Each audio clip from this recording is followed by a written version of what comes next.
looking at memory as memory, that you contemplate that what happened yesterday is a memory now. You remember it. It's just that. The feelings of being happy or sad, high or low, confused or clear, whatever, the memory has memory. That's the past. So it's so easy to forget that and to give the memories a gravity and importance. It really making them more than what they are. They're more than memories. They're self. They're important. They're real. So we have to use occasions such as this to keep reminding ourselves of memory as memory. That's the Buddha seeing the Dhamma.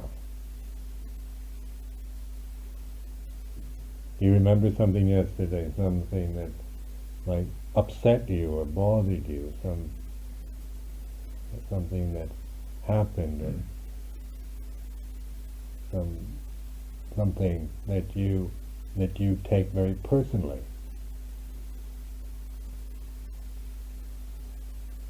And you keep bringing it in and keep remembering it, but from the position of Buddha, not from the position of a personality. Personality, you can say, he said that to me, and blah, blah, blah, blah. I'll never, how can people talk to me like that? Poor little old me. Or the Buddha seeing that memory and the feeling of being offended or upset as just conditions of the mind, not self.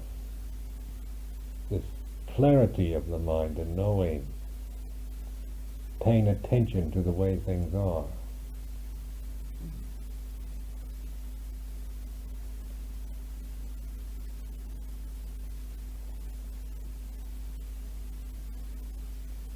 Then the future, tomorrow is the unknown. So you're conscious now of not knowing, rather than just assuming that tomorrow is really tomorrow. When you think of tomorrow as a reality, tomorrow is definitely tomorrow.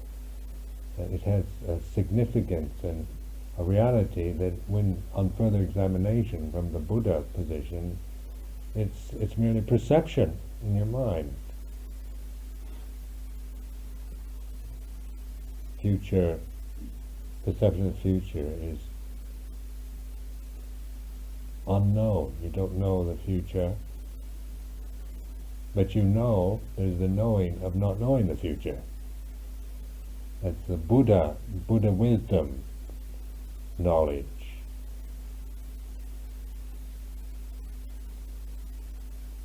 So we create mental states around the future, expecting something, looking forward, anticipating, hoping, dreading, worrying. This is the 12th of January, the 15th is the deadline for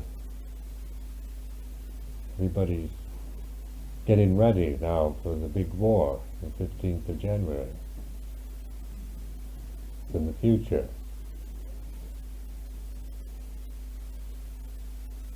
And today, Secretary General of the United Nations, Perez de Cuellar, is going to meet Saddam Hussein in Baghdad. I say, please, would you get out of Kuwait?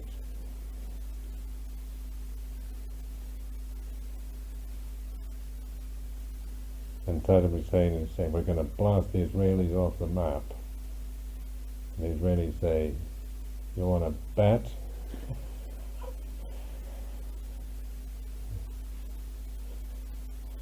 And then Saddam Hussein is rallying all the Arab world, saying, we're going to get all these infidels out of Saudi Arabia, all these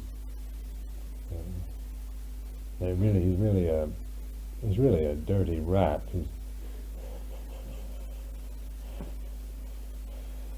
Everybody he's really anti-everything. That his own kind of Arab chauvinism. And then he says, and the Palestinian terrorists are going to blow up all kinds of things all over the world. Europe, probably America. He's threatening this kind of terrorism. Terrorist organizations will break loose on the 15th.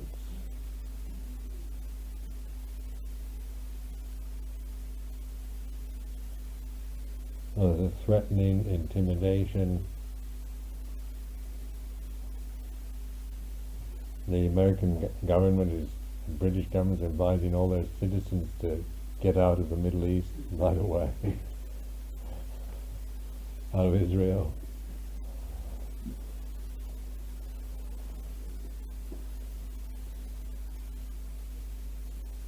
Now this has a sense of importance, doesn't it? War, and there's a dread about it, dreading it, and yet it's also exciting. War is exciting.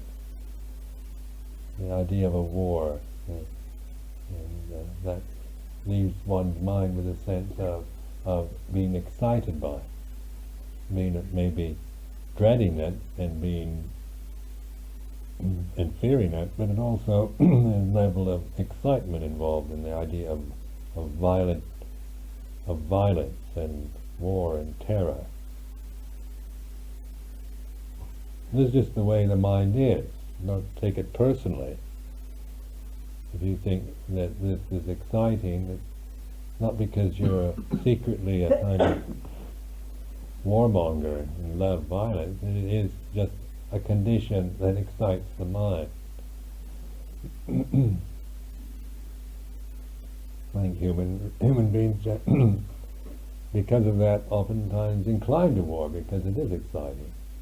Peace is boring.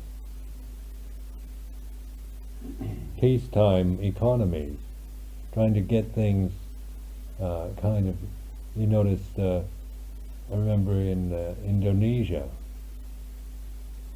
when I lived in Borneo, Sukarno didn't know how to run a peacetime economy. President Sukarno in Indonesia.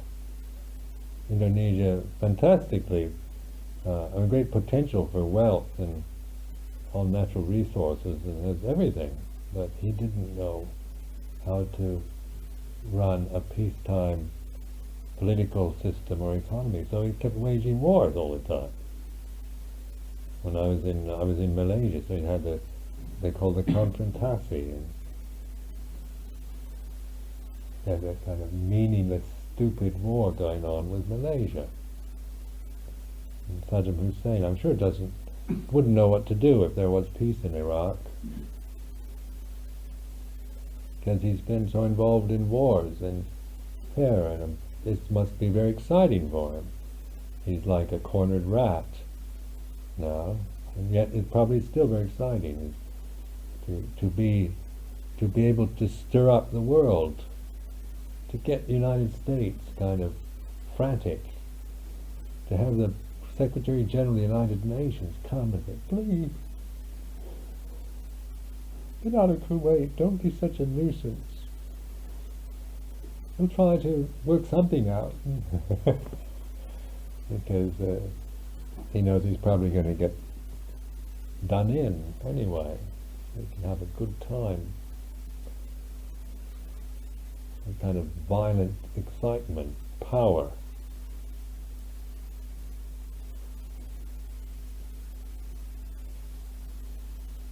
As you can see, to be here and now it's a different. You have to develop a whole, a lot of patience and this reflective capacity to be just here, and to be aware of the past as the past, the future as the unknown.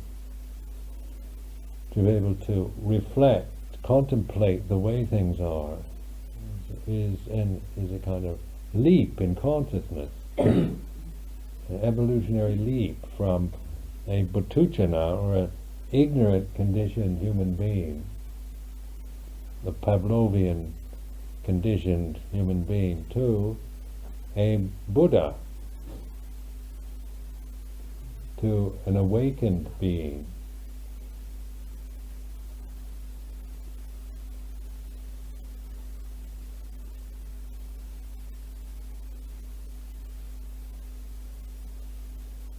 And so this is why it's so.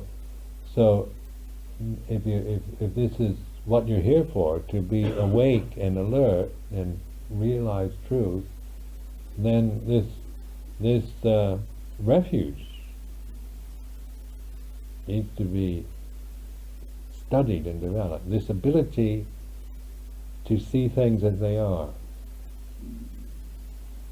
to know truth directly.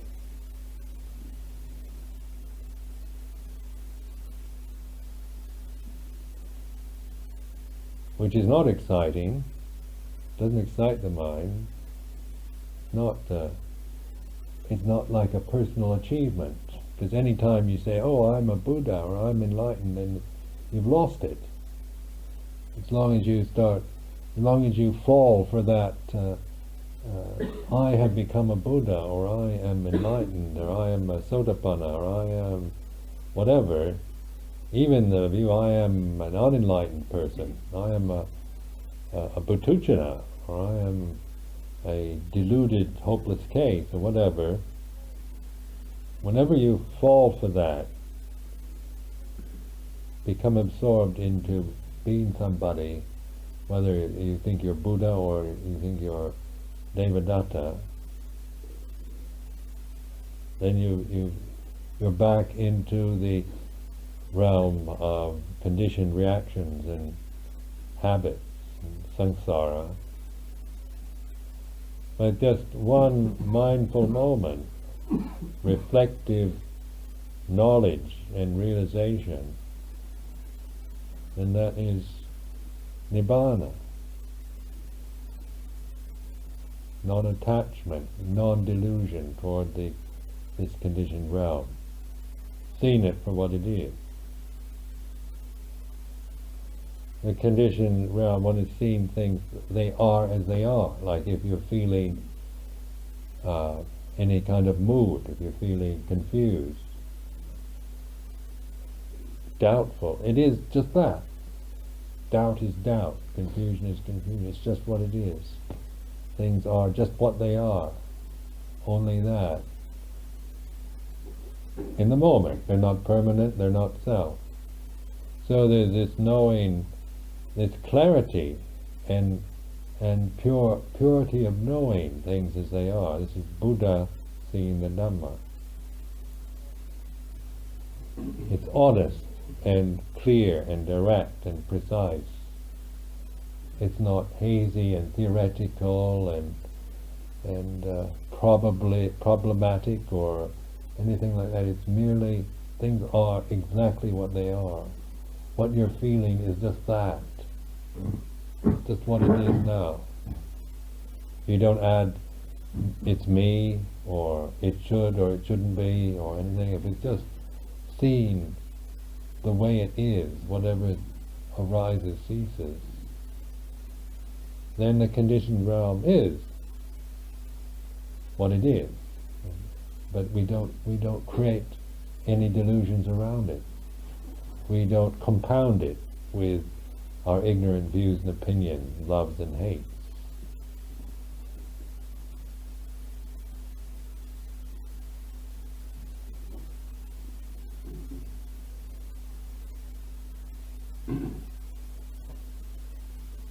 We're conceited. We think that maybe, our presence is what I think is important to everyone. Or I am an important person, maybe, or I am what I feel is of great significance, or my opinion, my view should be heard, should be understood. you should understand me. These kind of feelings look at. That I am, you should listen to me, I am somebody important.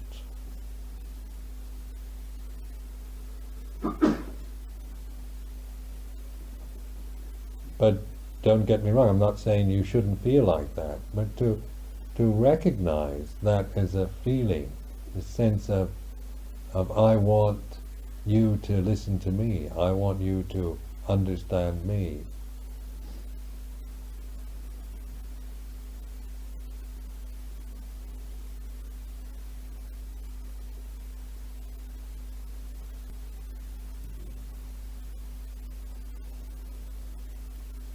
Now, realization is an important word to contemplate, because the realization of the cessation, of the Third Noble Truth, is the insight is realization.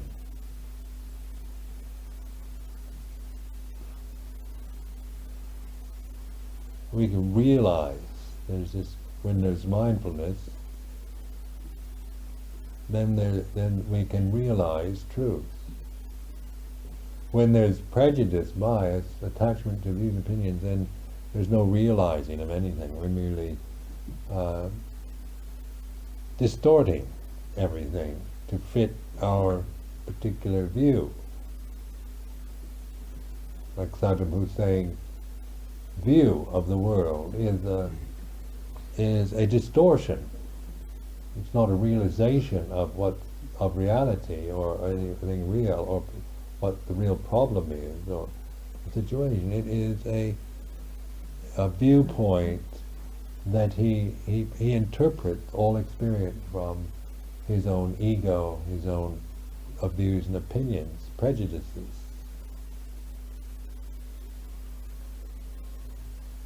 And being in a position of power with a million-man army, a quite dangerous creature. He's a distorted, deluded being.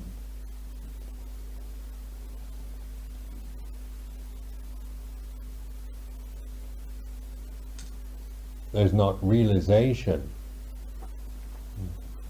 So you have to confront him, or you have to pacify him. You have to do something to kind of calm him down, or to build him up, or to kill him off. Or there's always this reactiveness to somebody like that. But in a human being who can realize truth, then there's possibility of solving all problems, because we're not fixed in a position. We're not committed to a position or a bias on any issue.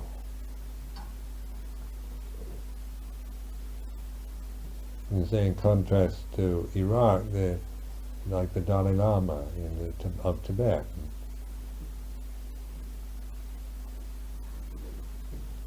Rather than condemning the infidels, the Chinese communists that invaded and destroyed Tibet, took it over, and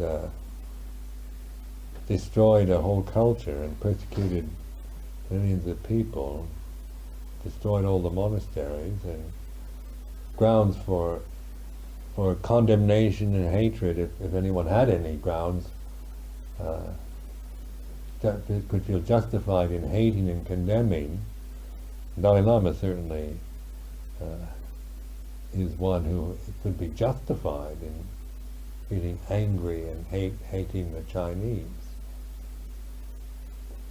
But he's more interested in realizing truth than in being a Tibetan or a Dalai Lama or a Buddhist or whatever, and hating people that persecute Tibet. That is a conditioned realm, but that's not the realm of Dhamma. That's not the Dhamma realm or the ultimate reality.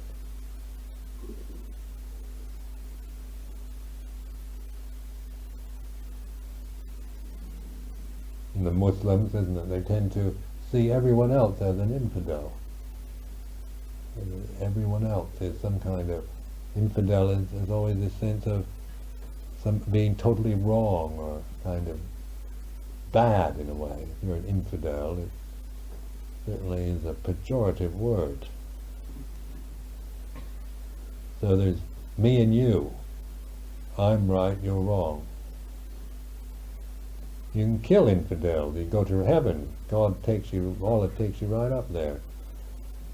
You kill an infidel, it's like a direct flight, non-stop.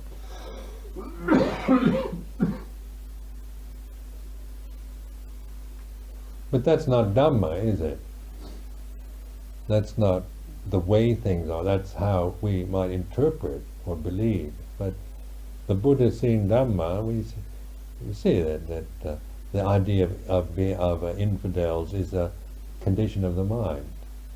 If we think of all the Muslims as infidels and condemn them, or the Chinese communists or whoever, then we're lost, we're back in the samsara again, with prejudices, biases. It's the division, the separation from reality, the illusory realm.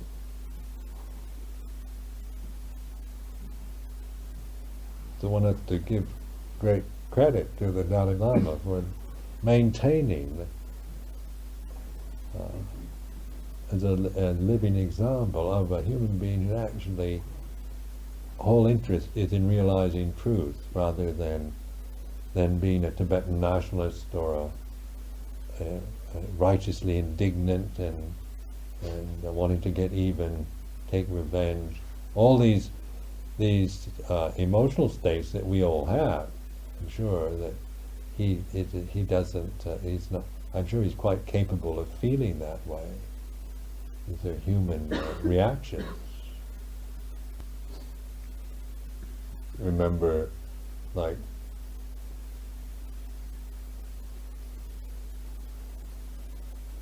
male conceit. A friend of mine used to say, "No woman has ever turned her back on me.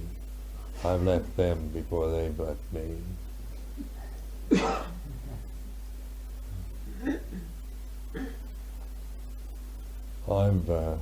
Nobody is going to take advantage of me.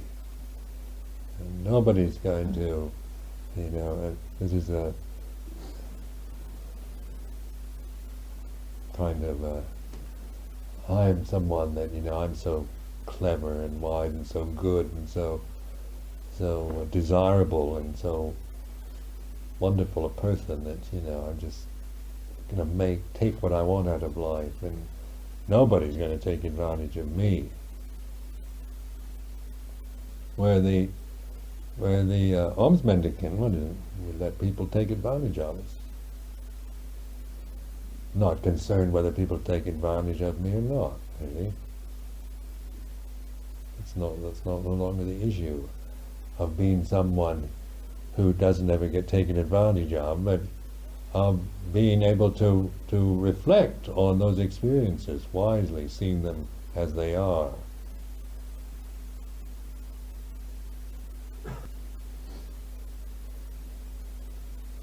When you contemplate Dhamma, then more and more you realize how that death is nothing to fear, that one is the physical death,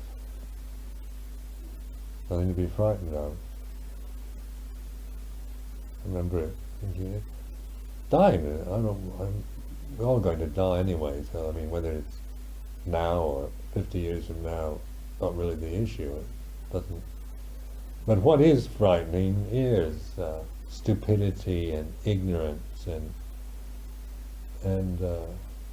all that results from that, of lying and killing and taking advantage of others and doing evil actions, causing harm to others. That's what frightens me.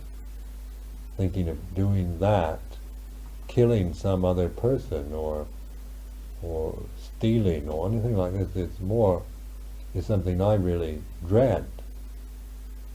I would not do it. I'd rather die first. I'd rather go out and be killed in Kuwait than go out and kill somebody. We're going to die anyway. It's just a matter of time. And as far as a physical being goes. But what is horrible is to have a mind that has just nothing but memories of evil acts. And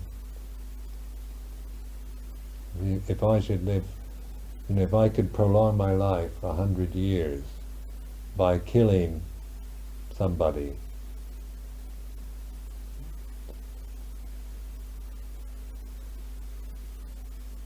and even if that was true, if I lived 100 years because I killed this person, I'd have to live 100 years the life of a murderer.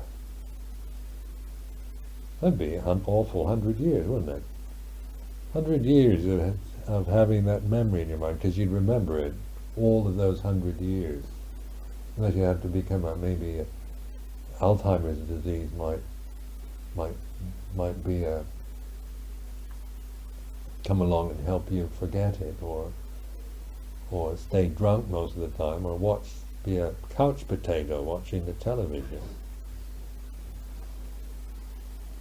The American term for somebody who's a television addict, sit there like a big blob, a big potato on the couch. So I suppose you've seen inane, moronic things on the television, you forget that you're a murderer.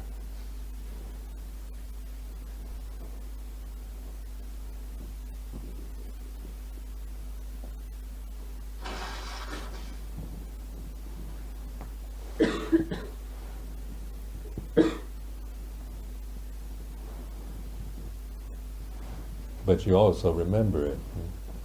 So when one isn't,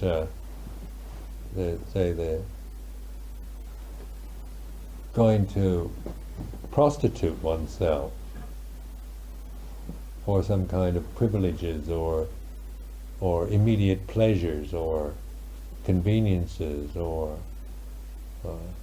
big deals, when you understand Dhamma, you can't be a prostitute anymore. You can't prostitute yourself.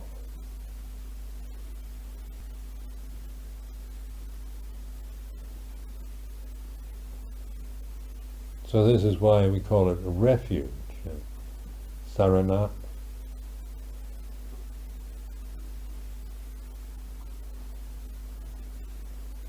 It is a true refuge, a place to be, that which is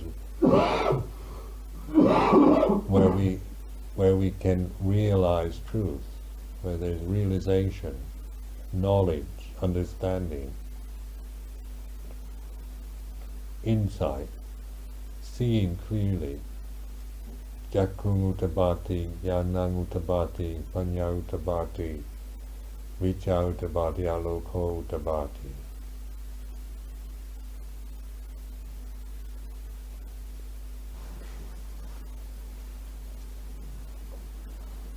One has to feel great compassion for Mr. Gorbachev at this time also, because one feels that he's has some vision and some sense of good intention, but he probably doesn't have a refuge.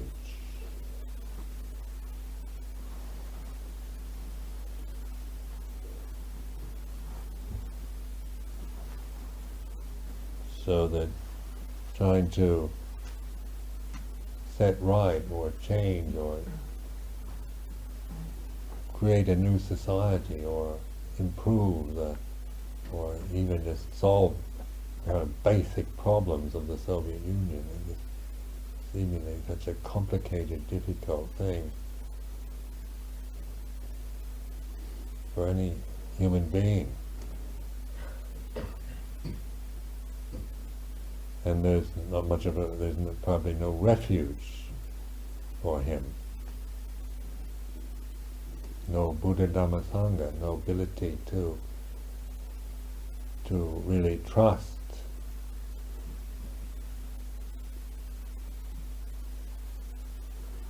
One has ideas maybe, or good ideas, or democratic ideas, or humanitarian ideas, but they cannot be real refuges. They tend to, as ideals that we attach to, we tend to become confused by them.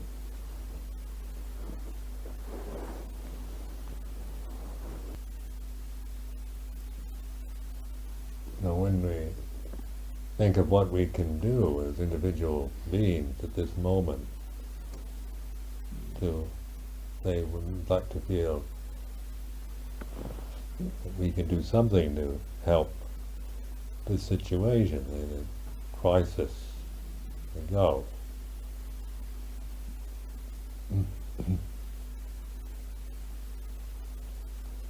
Since I don't think any of us have great influence in regards on a political realm, and none of us know Saddam Hussein, then they make the intention that our life today will be a benefit to all sentient beings. May this holy life lead us to the end of this whole mass of suffering. Make that intention every morning.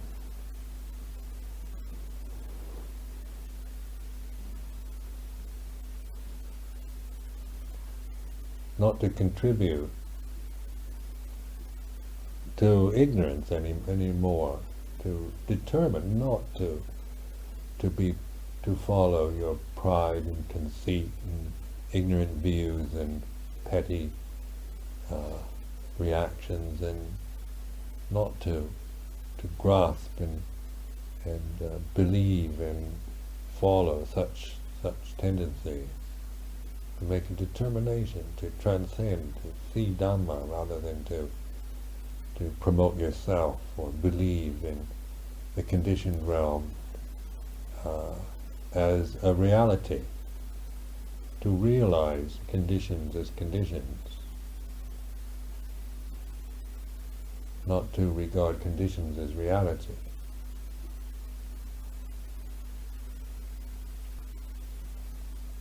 Take this like this listening. If I get upset by something, if I feel emotionally upset, I listen to the things that go on in my mind, like somebody listening to somebody else talking on the other side of the fence. You just say in the back garden, and you hear these voices on the other side of the fence going, I don't like this, and it's not fair, and I don't want it, I can't stand that, it's not right, it shouldn't be like this. And you're just listening, and you hear the people going on, rattling on, but it's not you. You're the listener. You're not identifying with all that noise on the other side of the fence. So you develop the sense of listening, of the mindful listener, aware, attentive to the way it is. Not judging. You're not saying, oh, that stupid person on the other side of the fence, what a pain. It's just a recognition of its presence for what it is. That which can listen and reflect, but we're not condemning, taking sides against, because then we join in the battle, don't we? We start hating the person on the other side of the fence.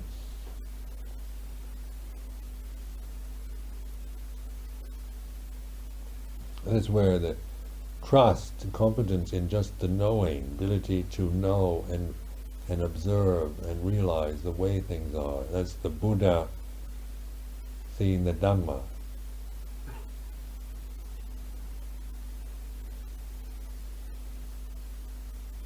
That you realizing truth.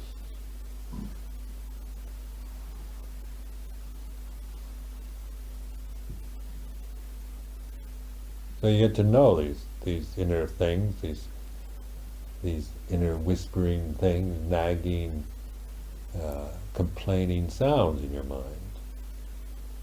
Know them so well, now that I don't have very many left. My mind used to be I'm a real complaining, whining type of person. But through this kind of practice, I've let go of all that.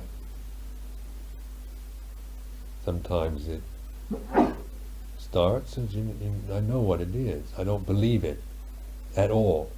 I know what it is. I know it, and I'm not going to believe and create problems around it, follow it, or suppress it. Just recognize it.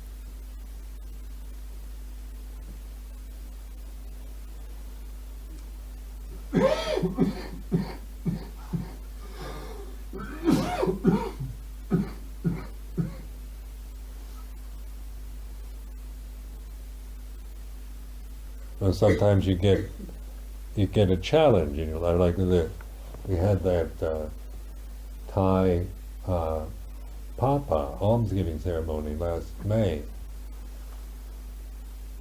and I always feel so grateful to Thai people because they've been so supportive and helpful that when they're bringing this group from Bangkok, about 50, 60 Thai people coming from Bangkok to give, they spent this retreat center, they lived in the retreat center, and we set it up as best we could, Thai people came to cook food and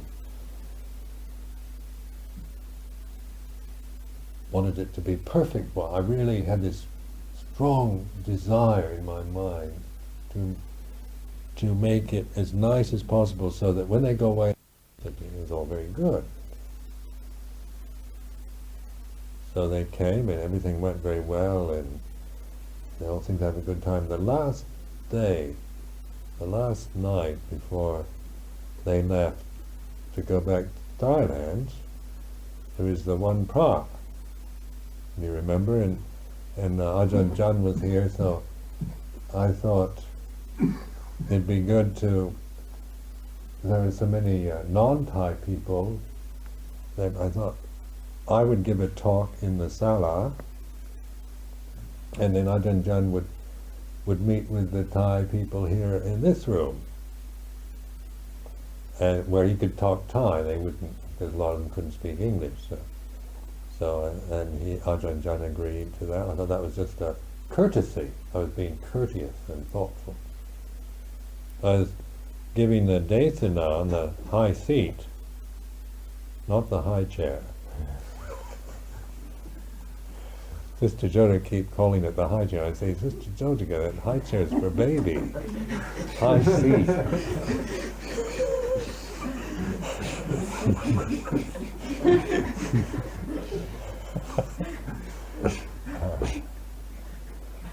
I was on the high seat, giving the desana, and I see this a Thai man. He comes up toward the entrance, and he tries to get in, but he doesn't seem to come in. So I think, and he goes away, and so I asked somebody to go up and invite him in. But by the time the person gets up and goes out, the Thai man has disappeared. And then this Thai man starts spreading the rumors that we're racist and that we look down on Thai people and we don't want them in our sala and we separate them. And he went back to all those Thai people and told them this. And said the door was locked. And the door on that front porch is never locked. I mean, we're trying to lock it these days. I don't think it's ever been locked. So when I heard this the following morning, I felt really upset. Because the last thing I ever intended to be was a racist. I've never been racist. And here I was being accused of something, a most awful accusation that you could have called me anything but racist, please.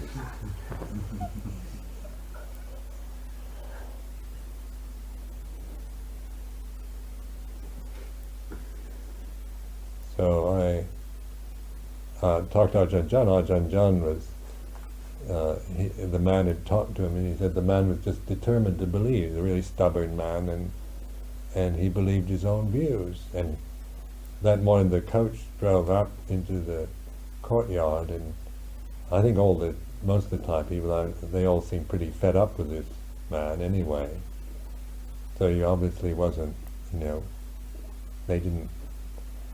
they weren't believing it.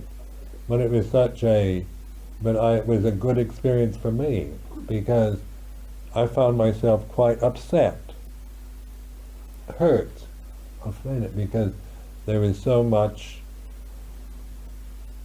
interest in trying to make everything right. And then the worst possible accusation that you could have made was made. That's good Dhamma, really.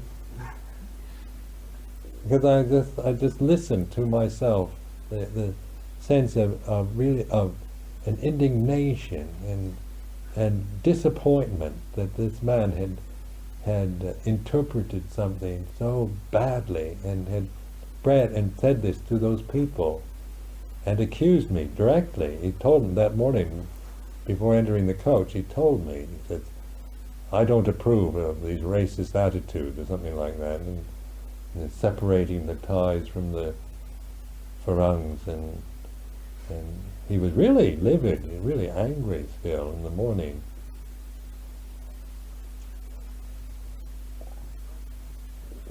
So that's an unfair accusation. But yet, as Dhamma, it obviously it makes you look at, if you're getting offended and upset, then that's something to really look at, and to see it as Dhamma rather than believe it and carry on, or make yourself miserable for a long period of time over something that you can see as Dhamma. So this is why the things that say in your lives as you live your lives, monks and nuns and incidences like that, it always help you to see even maybe a subtle interest in wanting to make everything nice for everyone, and then and that very desire, wanting to make everything nice for everyone, when somebody doesn't see it that way or misinterprets it, it's unfair, it's not right. But it is Dhamma still. You can see the Dhamma of it. So that using life's experiences in all their pleasant, unpleasant aspects, conditions are good and bad, and high and low, praise and blame, happiness, suffering, high position, low position, success and failure, and so forth. In these worldly Dhammas we see from the position of Buddha, seeing Dhamma, rather than a person who's going up and down with the Lokiya Dhammas, who's a helpless victim of good fortune and bad fortune, praise and blame.